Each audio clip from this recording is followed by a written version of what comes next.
బేసిక్‌గా టీసీఎస్‌లో జాబ్ అంటే government job లాగా ఫీల్ అవుతుంటారు అందరూ. బట్ అదే టీసీఎస్‌లో 12,000 ఎంప్లాయీస్‌కి లే ఆఫ్స్ ఇచ్చారంట. ఇది నిజమేనా మేడం? టీసీఎస్లో రీసెంట్గా 12,000 ఎంప్లాయీస్ లే ఆఫ్ చేసింది.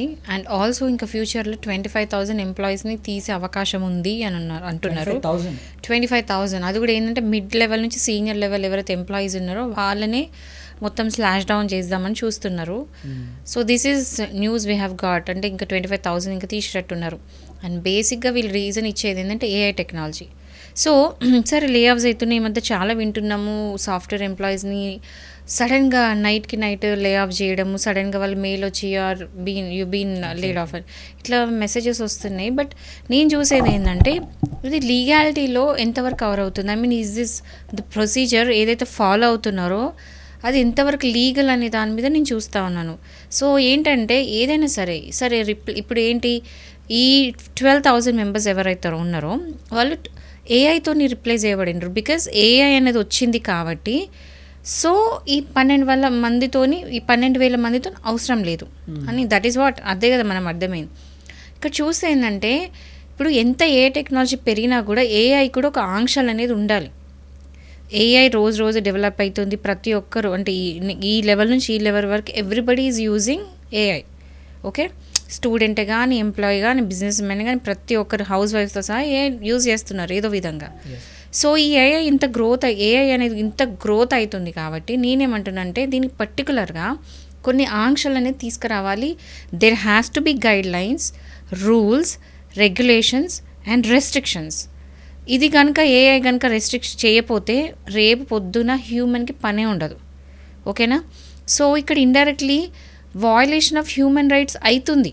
ఇది గమనిస్తలేరు. ఏంటంటే ఇంత సడన్గా ఒక ఎంప్లాయీ రాత్రికి ఒక మెయిల్ వచ్చి మార్నింగ్ వరకు నాకు జాబ్లెస్ ఉన్నా అంటే వాళ్ళు పడే ట్రామా అంత ఇంత కాదు. సో హ్యూమన్ రైట్ కూడా వయలేట్ అవుతుంది. లేబర్ లాస్ ఉన్నాయి, హ్యూమన్ రైట్స్ ఉన్నాయి. సో ఎవరికి ఒక ప్రొసీజర్ అని ఫాలో అవ్వాలి, నోటీస్ ఇవ్వాలి, ఎంప్లాయీస్కి నోటీస్ పీరియడ్ ఇచ్చేసి ఈ టైం పీరియడ్ లోపల మీకు ఇంత టైం ఇస్తున్నా తర్వాత మీ జాబ్ తీసేయడం జరుగుతున్న నోటీస్ ఇవ్వాలి. అండ్ రీజన్ కూడా ఇవ్వాలి. రీజన్ ఎక్కడ ఇవ్వాలి అంటే ఇంకా సపోజ్ ఇప్పుడు సాఫ్ట్వేర్ ఇంజనీర్స్ అనుకుంటారు ఒక ప్రాజెక్ట్లో ఉన్నారు. ఆ ప్రాజెక్ట్లో ఉన్నప్పుడు అంటే ఈ ప్రాజెక్ట్ అయిపోయింది, కంప్లీట్ అయింది కాబట్టి వీ నో నీడ్ అంటే మాకు ఇంకా మీరు అవసరం లేదు, we don't require you any more అనేది ఒక రీజన్.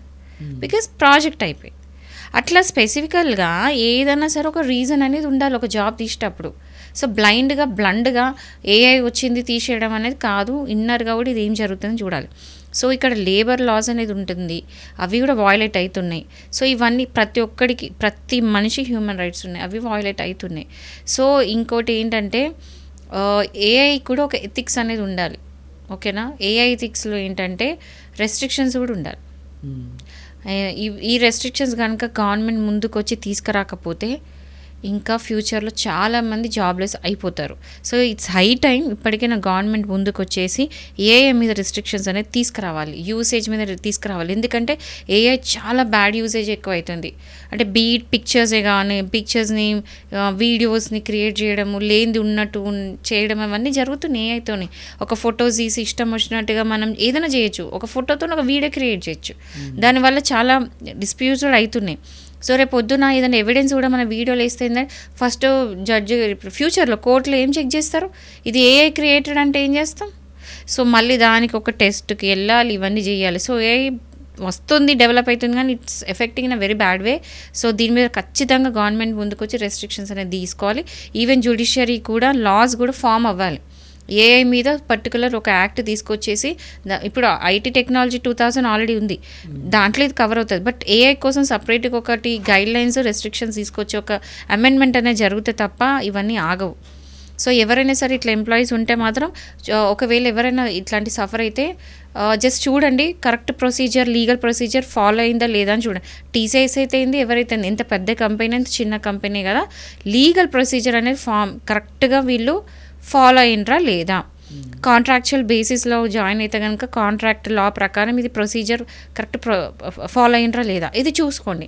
సో ఎక్కడైనా కూడా లీగల్ ప్రొసీజర్ కనుక ఫాలో అవ్వలేదు, మిమ్మల్ని తీసేయడంలో జాబ్ నుంచి తొలగించేటప్పుడు ఒకవేళ ప్రొసీజర్ కనుక ఫాలో కాకపోతే మాత్రం మీరు వెళ్ళి కోర్టులో కేసు వేసుకోవచ్చు.